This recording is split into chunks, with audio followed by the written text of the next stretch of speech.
à gagner et l'enfer à éviter. Et pour aller au ciel, le chemin c'est banal. Et tous ces gens refusent, et Branham n'est pas Dieu. Moi je croirai toujours qu'il est Elohim. En ces temps de la fin, le grand Jéhovah est venu nous visiter. C'est ça qui réjouit mon cœur. Je t'adore, Seigneur, je te loue, Branham. Viva, je t'adore, oh moi je te loue. Je t'adore, Seigneur, je te loue, Branham. Viva, je t'adore, oh moi je te loue. Oh, loué.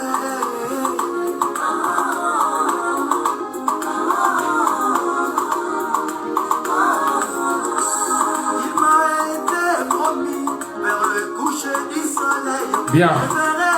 Nous vous saluons une fois de plus ce soir dans le nom du Dieu Tout-Puissant, William Marion Branham. Nous croyons que vous êtes là pour suivre votre émission. Vous connaîtrez la vérité vous affranchira. Une émission qui parle du message de William Marion Branham. Un message qui est venu sortir les gens de l'ignorance. Parce qu'il est dit que mon peuple meurt par manque de connaissances. Et cette émission, c'est une émission qui a pour objectif de faire sortir les gens de l'ignorance, les amener à la connaissance de la vérité pour que les gens soient vraiment affranchis. C'est une émission qui est une réalisation du Branham Tabernacle de Lubumbashi, ou le Branham Tabernacle de Mampala, comme nous pouvons appeler aujourd'hui. À la présentation, le pasteur Daniel Madimba. Nous sommes déjà là dans cette émission pour parler et nous saluons tous ceux-là qui nous soutiennent, qui font que cette émission puisse être toujours là, présentée. Nous pensons à Didier Dianyama, nous pensons à Billy Kongolo à Kambové, nous pensons au frère Josué Founi, nous pensons donc à tous ceux-là qui sont ici ou loin. Nous vous saluons et que l'Éternel William Marion Branham vous bénisse. Nous sommes déjà là dans cette émission. Nous vous rappelons que nous avons raté 2 séances. La première séance, nous l'avons ratée parce qu'on avait un deuil dans l'église. Un membre de l'église était décédé, alors l'enterrement avait eu lieu le jeudi. Il n'y avait pas moyen de faire autrement. Nous étions donc obligés d'aller d'abord enterrer, et ce qui a fait que nous avons manqué le rendez-vous. Et le jeudi passé, nous étions pris dans quelque chose, comme je dirais, avec la responsabilité d'être pasteur. Nous avions été pris quelque part, nous n'avons pas pu nous dégager et cela a fait que l'émission n'a pas eu lieu. Aujourd'hui donc, nous sommes là pour parler, continuer à parler de ce sujet, ce grand sujet sur lequel nous sommes en train de parler, sur la révélation de la divinité, la révélation du mystère de la divinité. Une grande révélation parce que William Branham dit la première de toutes les révélations, c'est celle de la divinité. Et les gens doivent comprendre réellement ce mystère de la divinité. Nous sommes déjà là et je me dis, de la manière dont on a raté 2 séances, je ne peux pas évoluer sans pour autant faire machine arrière pour essayer un peu de reprendre ce que nous avions parlé et là où nous nous étions arrêtés, puis nous allons continuer. Et ainsi, nous lisons directement dans la Bible, nous lisons dans Jean au chapitre 1er du verset 1er. Au commencement était la parole, et la parole était avec Dieu, et la parole était Dieu. Elle était au commencement avec Dieu. Toutes choses ont été faites par elle, et rien de ce qui a été fait n'a été fait sans elle. Nous sommes en train de dire, comme nous l'avions vu avec vous, que la divinité, c'est la parole. c'est le Fils qui était au commencement, c'est le Logos ou la théophanie de Dieu, qui est appelé l'ange du Seigneur, l'ange de l'Alliance, on lui a donné beaucoup de noms, et nous avons vu le jeudi, le jeudi passé là-bas, que le corps de Jésus n'était pas le corps propre de Dieu. Le corps de Jésus, c'était juste un corps que Dieu avait emprunté pour un travail. Mais ce n'était pas la finalité de l'esprit. Ce n'était pas le propre corps de Dieu. C'est pourquoi Dieu devait laisser ce corps-là pour retrouver son propre corps au temps de la fin. La théophanie, qui est la théophanie de Dieu, devait trouver son propre corps, identique avec la théophanie. C'est ainsi que Jésus lui-même savait que l'esprit qui était en lui ne devait pas rester en lui. Il savait que cet esprit allait un jour le quitter. Parce que cet esprit devait trouver son propre corps, qui devait être le lieu final de repos de Dieu. C'est pourquoi Dieu avait dit que où est le lieu de mon repos? Le lieu final de Dieu, ce n'était pas le corps de Jésus. Écoutez, je reprends un peu ce que nous avions parlé, puis nous allons avancer. Je lis dans un prophète qui rougit. Un prophète qui rougit, c'est prêché le 25 novembre 1956 soir. Je prends le paragraphe 5. Je commence un peu, je prends ce qui est comme la deuxième partie du paragraphe. Tout au long de l'Ancien Testament, Dieu s'est révélé dans des hommes. Dieu s'est révélé dans Abraham en tant qu'un croyant par la foi. Dieu s'est révélé en David en tant que roi. Il s'est révélé en Joseph en tant que justice. Il s'est révélé en Moïse en tant que prophète, sacrificateur et législateur. Il s'est révélé à travers les âges dans tous les prophètes. Il s'est toujours manifesté en portion dans des hommes, dans les prophètes, les rois, les sacrificateurs et les législateurs, et ainsi de suite. Mais en Christ, donc Jésus, il habita en lui la plénitude de la divinité corporellement. Et il savait, Jésus, il savait que cet esprit devait finalement trouver un lieu de repos. Bien que cet esprit-là de Dieu était entré en Jésus-Christ dans sa plénitude, parce qu'en Jésus habitait la plénitude de la divinité corporellement. Et il savait, Jésus savait que cet esprit devait finalement trouver un lieu de repos. Il avait compris que il n'était même pas le lieu final de l'esprit ou de la divinité. Écoutez, le Seigneur Branham dit ceci. Je lis dans la prédication la dédicace, prêchée le 11 novembre 1962. La dédicace, prêchée le 11 novembre 1962. Je suis à son paragraphe 17. Alors Nathan le prophète, sachant que Dieu était avec David, dit: David, fais tout ce qui est dans ton cœur, car Dieu est avec toi. En d'autres termes, quand Dieu te donne la révélation, mets-la en exécution et tout marche. Et cette nuit-là, le Seigneur vint vers ce voyant et le prophète Nathan et lui dit: va dire à mon serviteur David, voyez-vous, j'apprécie cela.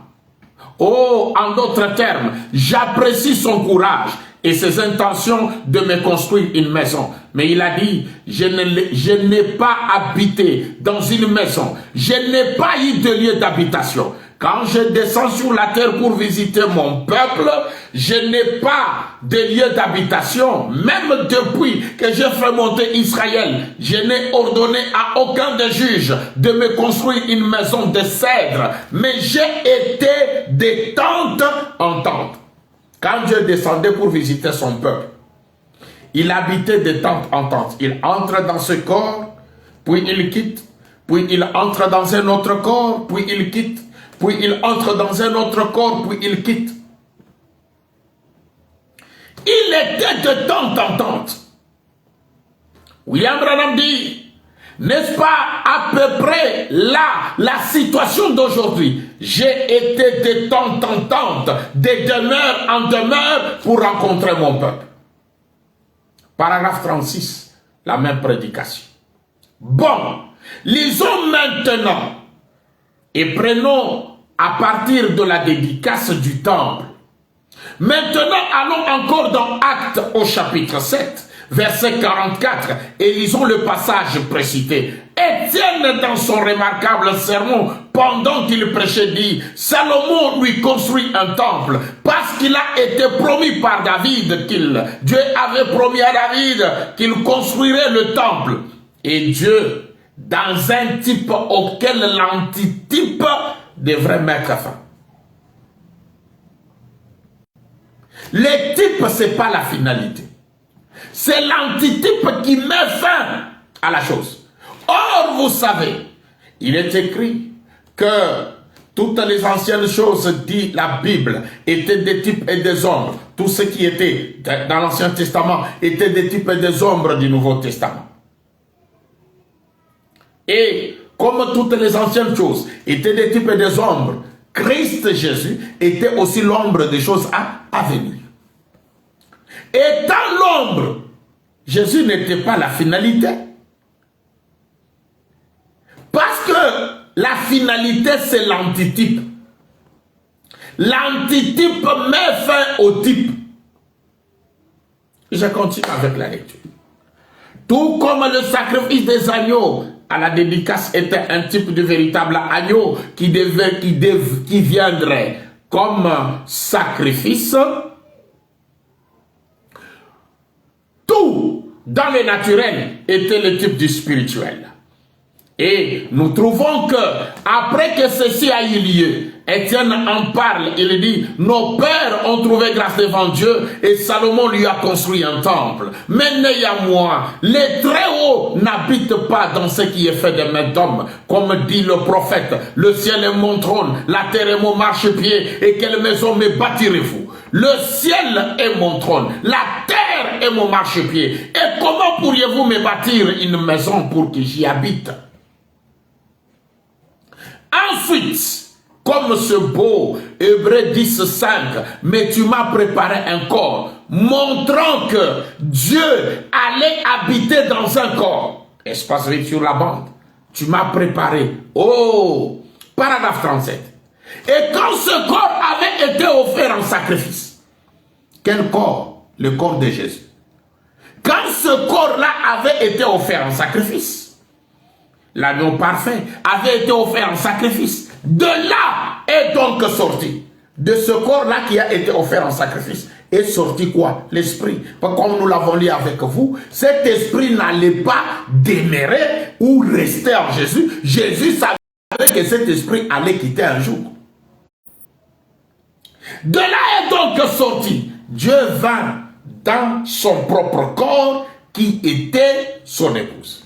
Quand Dieu quitte Jésus, c'est alors que Dieu vient dans son propre corps. Il vient, donc le Logos vient habiter dans son propre corps, qui était son épouse.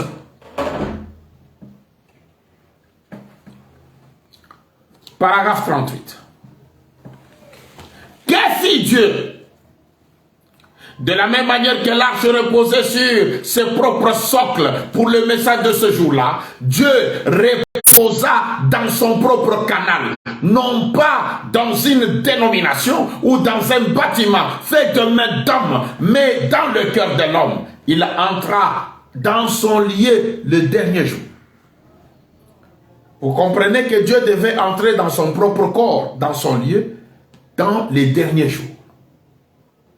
Ainsi que l'avait dit le prophète Joël, il arrivera que dans les derniers jours, je répandrai ma Shekinah sur toute la chair. Vos fils et vos filles prophétiseront. Vos jeunes gens auront des songes et les vieillards verront des visions. Dieu vint dans son lieu de repos, là où il trouve du repos. Ce n'est pas dans un bâtiment, mais dans le cœur de son peuple qu'il trouve du repos. Quand Dieu quitte Jésus, c'est alors qu'il vient habiter dans son propre corps, qui est son épouse, dans le dernier jour. Parce que Jésus n'était pas le propre canal de Dieu. C'est-à-dire, il n'était pas le propre corps de Dieu. Je lis cela. Je suis donc essayé de rendre un service à Dieu sans que ça soit la volonté de Dieu. Essayez de rendre un service à Dieu sans que ça soit la volonté de Dieu. Prêché le 27 novembre 1965. Je lis le paragraphe 163 et 164. Donc vous voyez, David étant inspiré. Or, vous rappelez-vous que j'ai parlé de l'onction, la fausse onction. N'oubliez pas que le Saint-Esprit peut venir oindre une personne, mais que ça soit néanmoins en dehors de la volonté de Dieu. C'est grave. C'est terrible. Le Saint-Esprit, qui est Dieu lui-même, vient oindre une personne, mais que ça soit en dehors de la volonté de Dieu. La manière de Dieu de faire, c'est vraiment compliqué. Écoutez, n'oubliez pas que le Saint-Esprit peut venir oindre une personne, mais que ça soit néanmoins en dehors de la volonté de Dieu. Tenez, c'est prouvé ici même. Voyez, il nous faut suivre la voie de Dieu pour le faire, pas nos voies à nous, la voie de Dieu pour le faire. En effet, David, étant roi, oint de l'Esprit de Dieu qui était sur lui, un type de Jésus-Christ, ce n'était cependant pas le canal de Dieu. Alléluia. Dites amen là où vous êtes. William Branham le prouve pour montrer que le Saint-Esprit peut venir oindre une personne, mais que ça soit en dehors de la volonté de Dieu. Il prend le type David qui était roi, oint de l'Esprit de Dieu qui était sur lui. David était le type de Jésus-Christ qui était aussi oint de l'Esprit de Dieu, mais cependant ce n'était pas le canal de Dieu.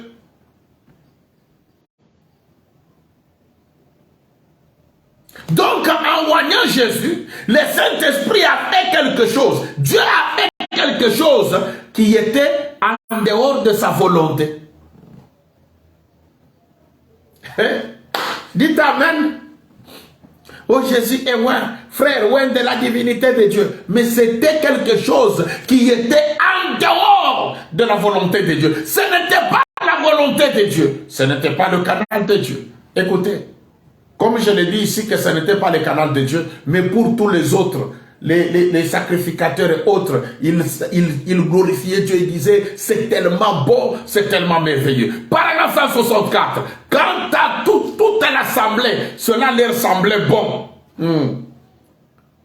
Cela semble bon, hein, parce que Jésus est roi. Pour toute l'assemblée, mais pour Dieu, ce n'est pas sa volonté. Écoutez, quand toute l'assemblée, cela leur semblait bon, dit la Bible. Remarquez que les chefs de milliers et de centaines, les sacrificateurs, les théologiens aussi pensaient que c'était merveilleux. Voilà vos écoles bibliques.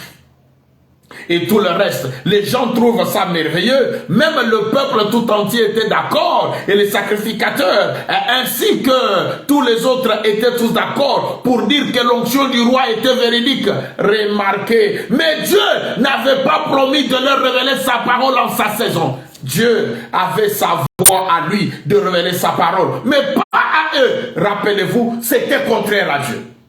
Vous comprenez? Bien que tout le monde peut dire, oh, l'onction sur Jésus, c'était merveilleux, c'est la parole de Dieu. Mais pour Dieu, ce n'était pas sa volonté. Vous dites que c'est bon, c'est bien, parce que Dieu ne vous a pas révélé sa parole.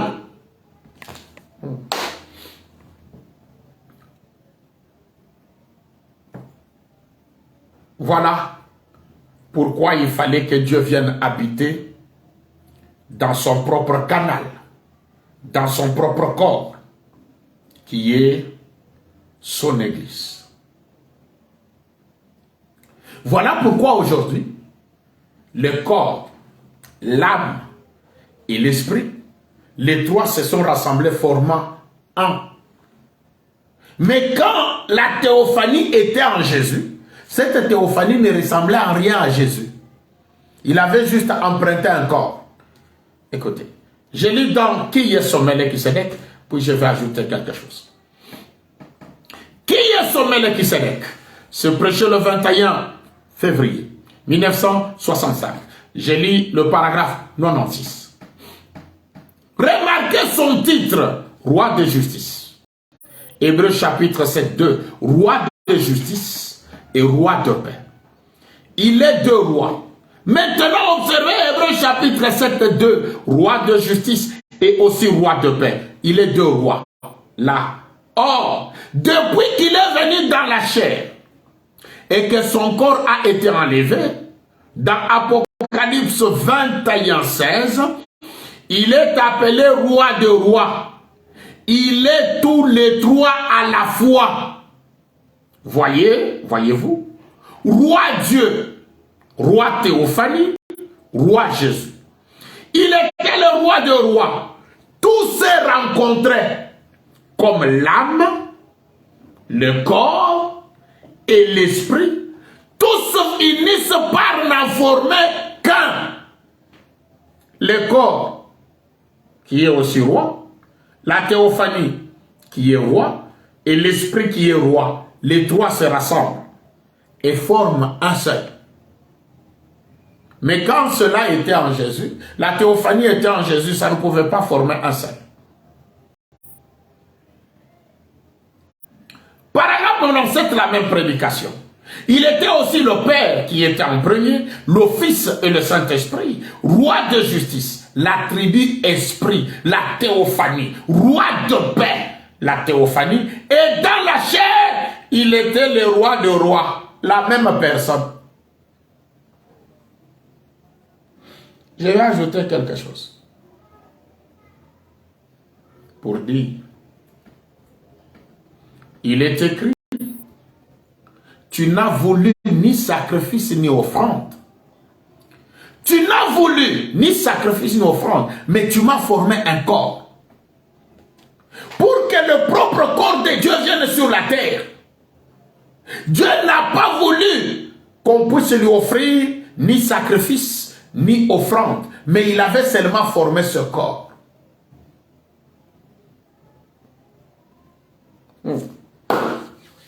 Écoutez. Je lis dans Hébreux chapitre 6, troisième partie, prêché le 15 septembre 1957. Je lis le paragraphe 526 et 527. Suivez très bien. Le grand Jéhovah est descendu et a été rendu tangible en vivant dans le corps de son propre Fils, faisant cette déclaration, réconciliant le monde avec lui-même. Dieu n'était rien. Christ était. Dieu n'était ni plus ni moins. Et Dieu était en Christ, ni plus ni moins. Les deux mis ensemble ont constitué corporellement la plénitude de la divinité. Il fallait l'Esprit de Dieu et le corps de Jésus, les deux mis ensemble pour constituer la plénitude de la divinité. Et quand l'Esprit de Dieu quitte Jésus, quitte le corps Jésus, il ne peut pas être la plénitude de la divinité parce que l'une des choses qui constituait la plénitude de la divinité a quitté. Le corps est resté sans la divinité. Il fut un peu rendu, un peu inférieur aux anges, afin de pouvoir souffrir. Les anges ne peuvent pas souffrir. Jésus était le tabernacle dans lequel Dieu demeurait. 527. La Bible dit au chapitre 7 des Actes des Apôtres, tu n'as voulu ni tabernacle, ni holocauste, ni sacrifice, ni holocauste, mais tu m'as formé un corps. Cependant, le Très-Haut n'habite pas dans des choses faites de main d'homme, mais tu m'as formé un corps dans lequel il a formé un corps dans lequel il a tabernaclé ou demeuré pour communier avec l'homme. Je voudrais que vous puissiez saisir quelque chose ici. Pour que le propre corps de Dieu soit formé, Dieu n'a voulu ni sacrifice ni offrande.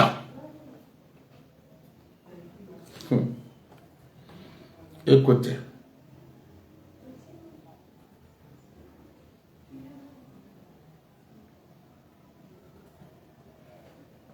Je prends Apocalypse chapitre 21.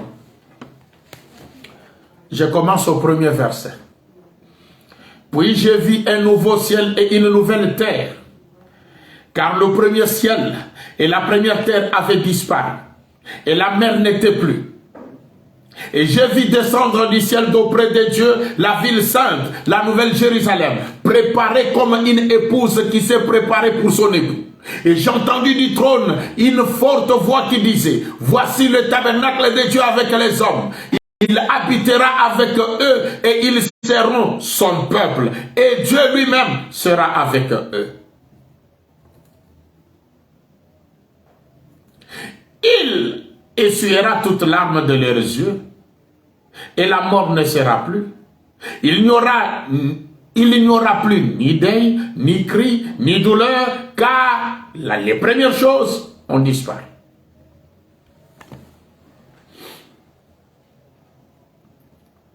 Je suis dans la prédication, Dieu se cache et se révèle dans la simplicité. Dieu se cache et se révèle dans la simplicité. Je prends le paragraphe 78 et 79. Dieu se cache et se révèle dans la simplicité qui est dans le livre de cette source, la révélation de cette source. La première prédication là. C'est du... Laissez-moi donner la date. Du 17 mars 1963. Je suis à son paragraphe 78 et 79. Jean le révélateur dans le livre de l'Apocalypse a vu ce tabernacle. Apocalypse 21. Il a vu le nouveau temple descendre du ciel, pareil comme une épouse qui s'est préparée pour son époux. Le nouveau temple, pas le temple Jésus qui était, non, celui-là l'esprit l'avait quitté. Mais ici on voit un nouveau qui était comme une épouse. Or, nous avons lu avec vous que quand Dieu quitte Jésus, quitte le corps Jésus, il vient habiter dans son propre corps qui est son épouse. Vous comprenez que ça, c'est le propre corps de Dieu. Il dit, et une voix qui sortait du temple disant, voici le tabernacle de Dieu avec les hommes, et Dieu sera avec eux. Ils essuieront toute larme de leurs yeux. Il n'y aura plus ni famine, ni deuil, ni douleur, ni mort, car les premières choses ont disparu. Alors, le véritable fils de David, comme on va le voir dans les enseignements de cette semaine, entrera alors dans son temple, le temple de Dieu, le vrai tabernacle qu'il est maintenant parti construire.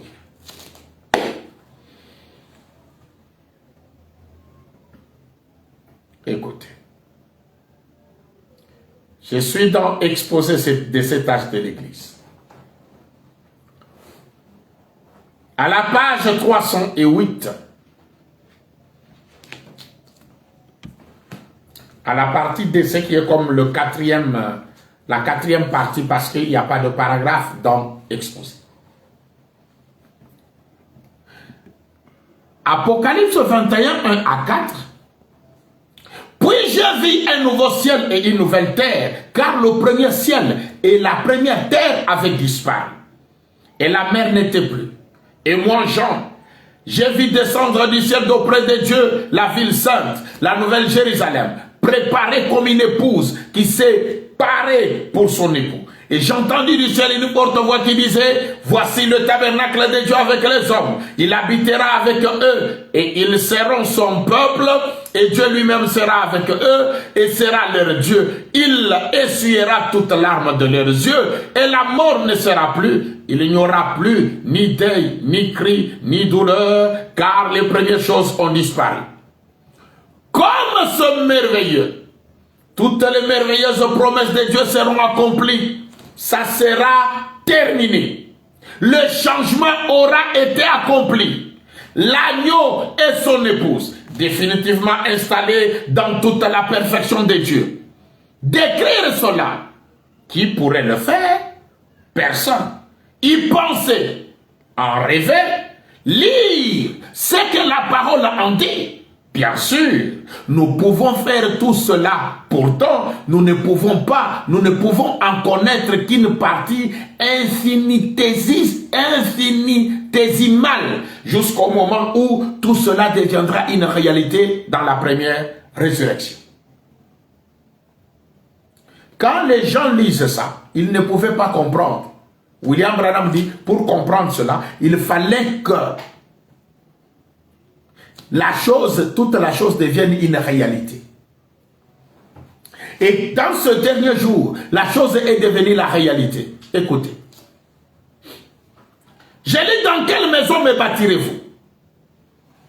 Prêchons le 21 novembre 1965, à son paragraphe 21. Mais j'aime le mot qu'il a prononcé juste après. Mais les Très-Hauts n'habitent pas dans des maisons faites de mains d'hommes. Et dans un autre passage dont Ésaïe il dit, tu m'as formé un corps, voyez-vous, ni sacrifice, ni offrande, ni bâtiment, ni rien d'autre, mais tu m'as formé un corps. Eh bien, nous nous rendons compte qu'il parlait là du corps dans lequel Dieu a établi sa demeure en Christ. Mais pour que Dieu puisse établir sa demeure dans ce dernier jour, il n'a voulu ni sacrifice, ni offrande. Mais revenons un peu. Quand Jésus, le corps Jésus était né sur la terre, quand le corps Jésus était formé, qu'est-ce qu'il y avait eu? Est-ce qu'on n'avait pas offert de sacrifice à Jésus, qui était le tabernacle?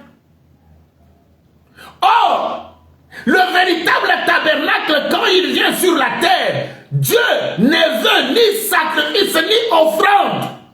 Ah, alléluia. Mais écoutez, quand le tabernacle de Jésus est venu sur la terre, écoutez ce qu'il y a eu. Je lis dans les dons appropriés, où les dons de Dieu trouvent toujours leur place. Au paragraphe 61. Se prêchait le 22 décembre 1965. Paragraphe 61, il prit un poisson et le coupa.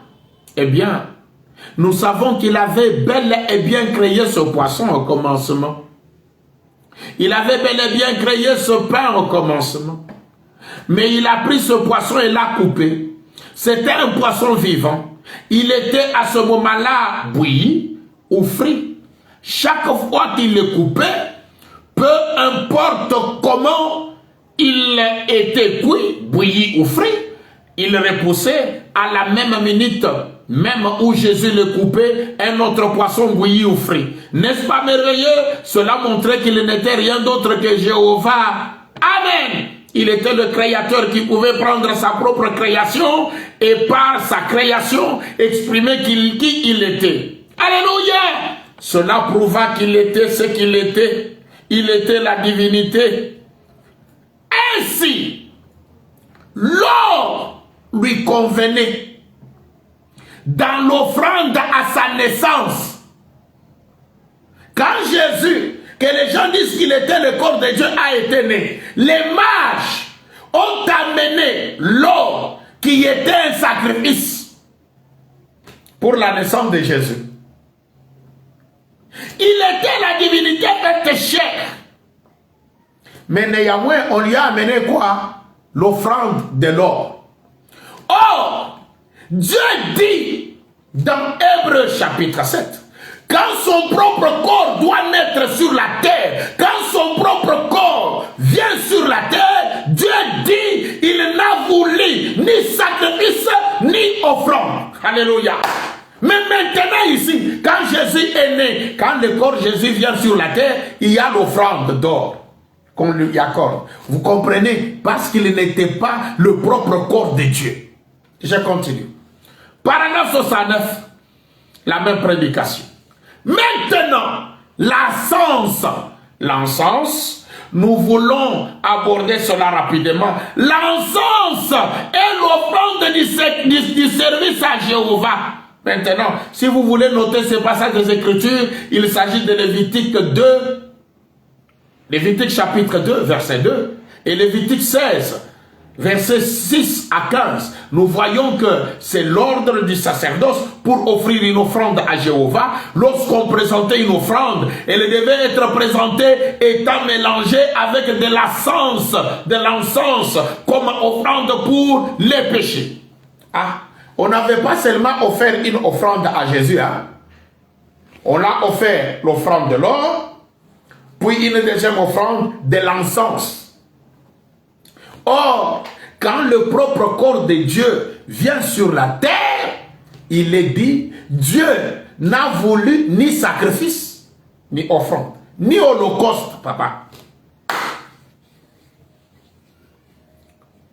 Alors vous allez comprendre que Jésus n'était pas le propre corps de Dieu. Je continue.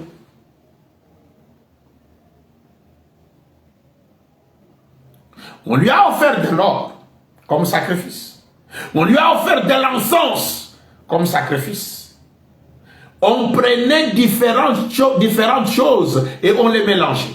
À l'offrande de farine et à l'offrande qui était agitée de côté et d'autre, on ajoutait l'encens. Car Jéhovah a créé, si c'était parfumé, avec de l'encens, ce qui signifie que c'est un service à Jéhovah Dieu.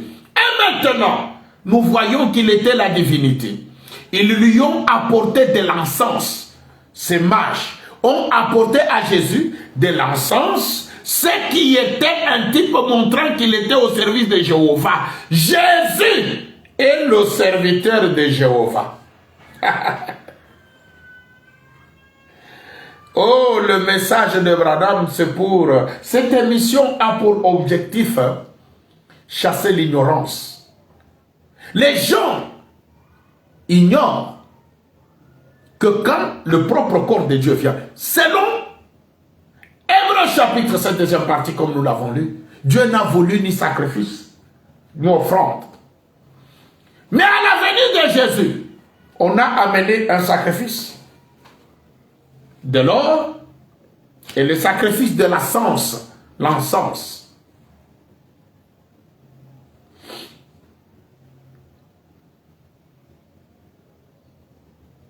Qu'est-ce que vous en dites?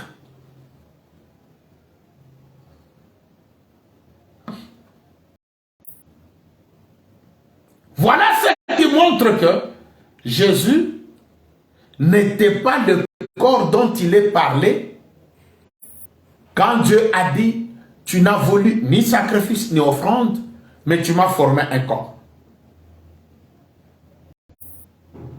Voilà pourquoi quand William Branham est né, il n'y a pas eu de sacrifice, ni de l'offrande.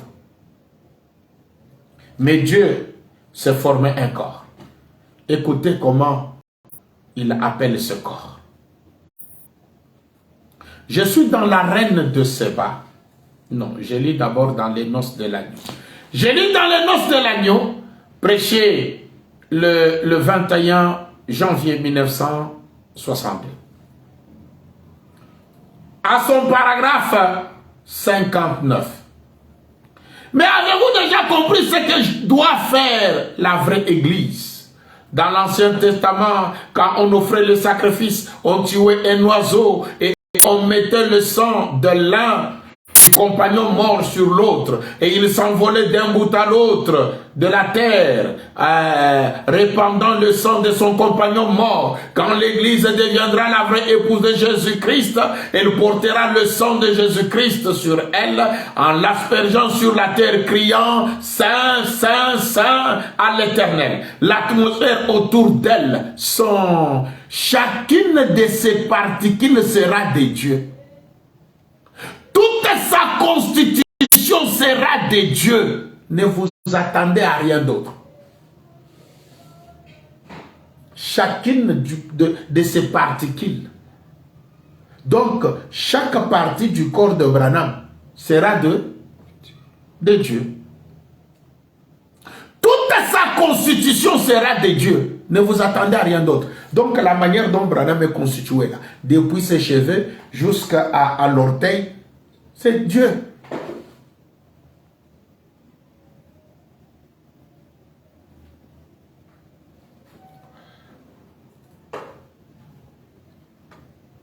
William Branham dit.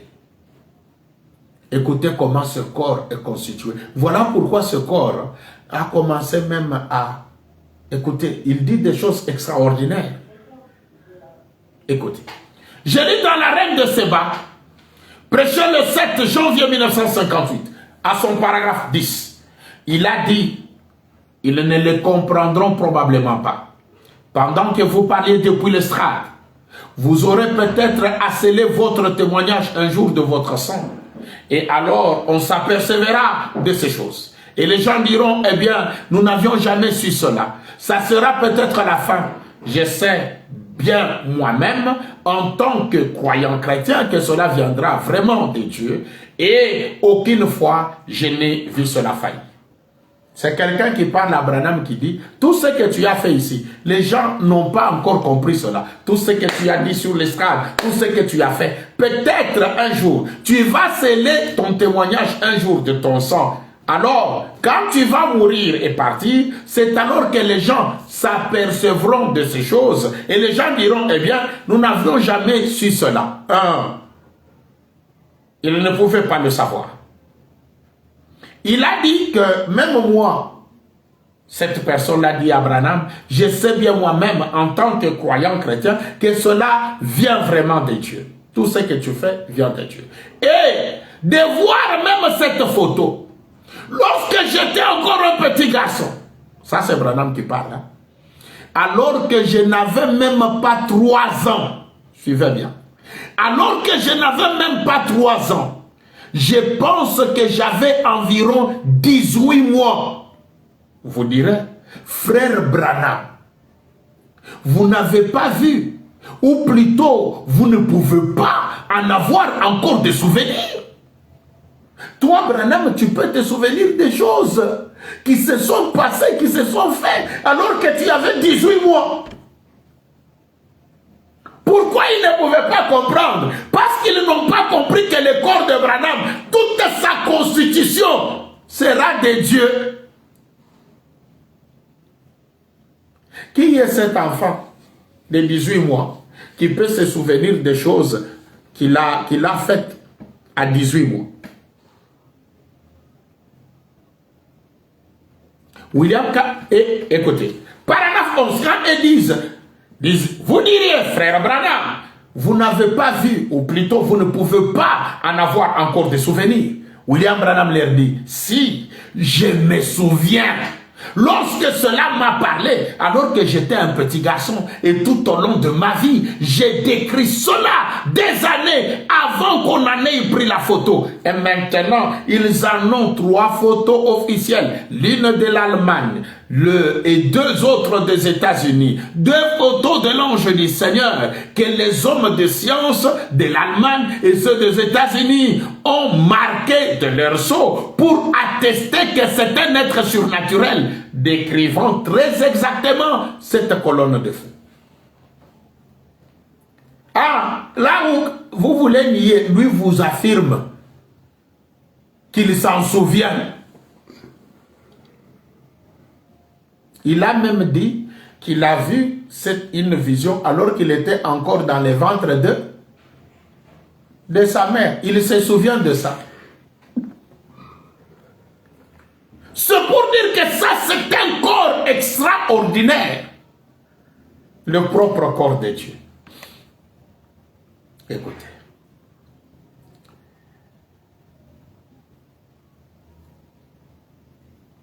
Le temps est parti. Je ne pourrai pas continuer. Nous nous arrêtons là et nous allons reprendre le jeudi prochain à partir d'ici pour montrer le corps, le propre corps de Dieu. Et vous allez comprendre les choses qui se sont passées et que ce corps, un corps extraordinaire. Pour ce soir, que les très hauts, William Marion Branham, vous bénisse. Nous allons nous retrouver le jeudi prochain. Le jeudi, nous serons là pour continuer à parler de ce grand sujet. Et je vous laisse suivre un peu cette musique qui me fait du bien. Que Dieu bénisse le frère Eli Shalom qui nous a chanté ce cantique. Il a sorti un autre album. Vraiment, c'est bien. Que l'Éternel Dieu vous bénisse.